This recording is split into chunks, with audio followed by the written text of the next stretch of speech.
If you're over 40 like me, you have to prioritize your heart and metabolic health by getting your heart to pump as much as possible, not as hard as possible. Getting up, slipping on your sneakers, and going for a run is as simple as it gets. In this video, I'll show you multiple ways you can increase your cardiac and metabolic health without the repeated pounding on your joints brought about by running. First up is the long lost cousin of running, just simply walking. Always preferred to do it outdoors, but you can be much more controlled if you do it on a treadmill.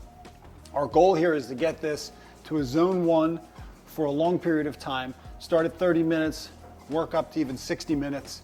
And I try to be in that 90 to 120 beats per minute range. You can dabble in zone 2 if you want. It's just gonna start to burn a little bit more carbohydrate for fuel and not get you as much of that metabolic gain as you'd look for when you're doing the zone 1. Especially if you have any issues with pain in your back and your knees and your hips, going at the lower intensity is going to be easier, less likely to cause you pain, and you're going to be able to bounce back, do it again tomorrow, and stack those beats. If you have trouble losing weight with diet and exercise, and you're tired all the time, it could come down to just having poor mitochondria health. Now, if you're using a treadmill, you can grab onto the handles to get your heart rate. I like to wear a heart rate monitor with my chest strap, and it keeps track of my heart rate. So I make sure I'm staying in that zone.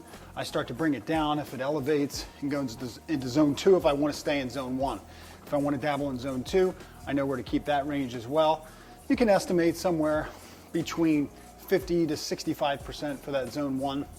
The only way to truly test it and know for sure is if you were to get a lactate meter and do a full metabolic cart test. But for the sake of just getting going, using your heart rate, staying in that low zone, it's a good start.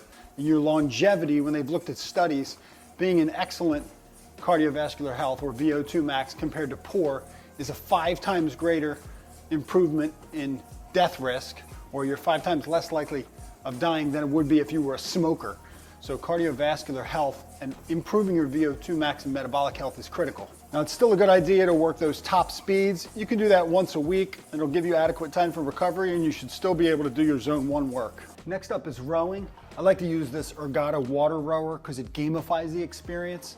Rowing's nice because you're not having the impact and you're not really having any resistance into the lengthening of the muscles. You're loading up and then you pull and extend at the same time. You can see on the screen how this is gamified. My job is to keep this little dot right inside that channel, and then the channel will move. You can change it based on how difficult things are for you in your fitness level. You can race against other people. It really makes it a lot more like a video game and incentivizes you to continue. They have live races. This is not a sponsored ad for Ergata. I just like the device. But one of the nice things with this, like I said with walking, is you can bounce back, do it again tomorrow. Much more of a whole body workout than walking or even running would be, because you're getting upper body intensity. You can see the channel went up. I got to pull harder, and it just kind of, I'm trying to collect points as I go. For me, cardiovascular exercise can be a little bit boring, but rowing is a real nice way to be able to work your cardio without loading and beating up your joints. If you're new to the channel, I'm Tim Rumenter. I'm a doctor of physical therapy. I've spent 20 plus years helping people build their body today for a stronger and better tomorrow. I turned 45 this year, and I'm always looking for ways to be able to improve my cardiovascular health without that pounding on the joints, and it's so that I can recover quickly. The sauna is one of the best ways to do that. Studies have shown that you can get a comparable workout on the heart from sauna use that you can from doing cardiovascular exercise. You can get in the sauna. I watch my heart rate. I see if I can bring that up, that same range, 90, 120, maybe even above. And then I try to do 20 minutes if I can. If you're new to sauna and you just start with 5 minutes, build your way up to 10. And the longer you go, the more you're gonna get the benefit, just like we talked about on the treadmill. Stack those beats. Join me on my never-ending journey to find the optimal way towards health, weight management, and pain control. The next step, if you like to really keep things changing throughout your workout because you get super bored, circuit training is a great way to keep you engaged, but also get that heart pump and a little bit of resistance training. So we're gonna start, and I'll go through 8 different exercises. You'll start off by doing them for 15 seconds each. You build up to 30 seconds each, and then you just repeat the whole 8 exercises until you get to your goal, whether it's 20 minutes, 15 minutes, 30 minutes. You can certainly add your own exercises if you don't like any of these, but let me get started. First thing we're gonna do is high knees. Okay, you're gonna work your hip flexors here. You get the cardiac component, you get a little bit of ab work. Okay, you do that for 20 seconds. Next we'll move to push-ups.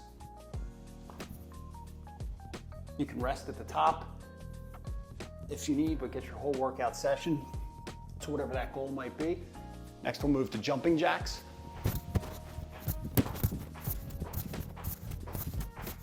Next is a plank.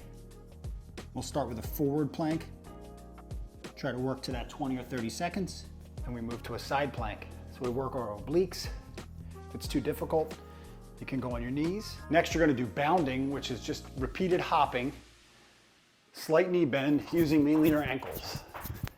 Kind of like the leg component of the jumping jack, but your legs stay in place. This is gonna be a little bit more load on the joint, which is contrary to everything we've done so far, so just start easy on that one. Now we don't wanna neglect our back, so we're gonna do a prone, mid, trap, lower trap exercise, prone angels. So you're just gonna keep your nose barely touching the floor. No pressure on it, just contact. And lift the arms up overhead,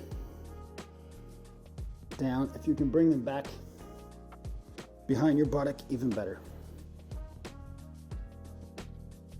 I have my heart rate working in that 115, 125 range, which is perfect. We're gonna finish the circuit by doing burpees.